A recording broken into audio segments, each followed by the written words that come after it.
very careful, my brothers and sisters. Sometimes when we are going against a fellow human being, you don't know that person may be loved by Allah. And if they're loved by Allah, you better be careful. Because if you're unjust to them and if you're oppressing them, Allah has announced a war against you. Everything in your life will go wrong. So the way you gain the love of Allah, that will then result in Allah loving you, and Angel Jibreel loving you, and all of the angels loving you and making dua for you and acceptance on the earth. The obligations. The 5 daily prayers, fasting Ramadan, dutifulness to your parents, going to Hajj if you can afford it. All of these things. Do the obligations. Is that all? No. And my servant doesn't continue making more ibadah except an extra ibadah. We're talking about the qiyam, the witr, the taraweeh, fasting Mondays and Thursdays, sadaqah, all of the extra until I love him, Allah says. And what happens when Allah loves you? When I love him, Allah says, or her, Allah says, I become the hand by which he uses and the eyes by which he sees with and the hair. What does that mean? It means that this person will be so guided,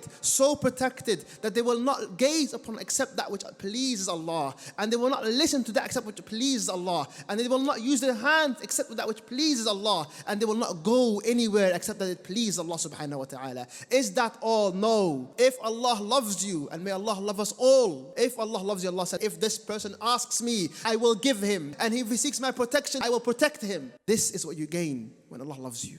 The one that is the greatest, Allahu Akbar, the one that's able to do all things.